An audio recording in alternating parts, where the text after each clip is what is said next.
হর হর মহাদেব।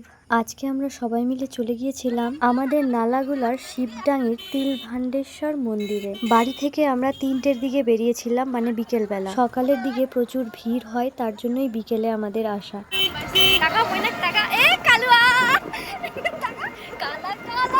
মন্দিরের সামনের রাস্তা দিয়ে টোটো ঢুকতে দেয় না, তাই আমরা প্রত্যেকবার এই লাল মাটির রাস্তা, মানে পেছনে একটা লাল মাটির রাস্তা আছে, সেই রাস্তা দিয়েই প্রত্যেকবার যাই আমরা। তোমরা কে কে এই লাল মাটির রাস্তাটি চেনো?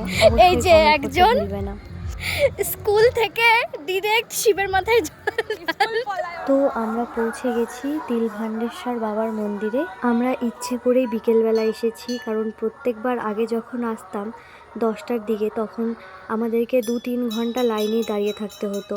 তো শরীর খারাপ হয়ে যেত রোদের মধ্যে দাঁড়িয়ে থাকতে থাকতে।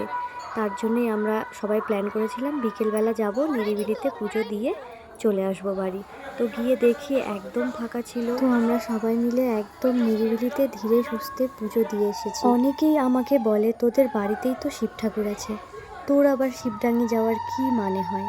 আমি সেই ক্লাস 12 থেকে, যখন আমার 16 বছর বয়স, তখন থেকে আমি শিবডাঙ্গিতে আসি। মানুষের চোখের শান্তি বলেও একটা জিনিস আছে।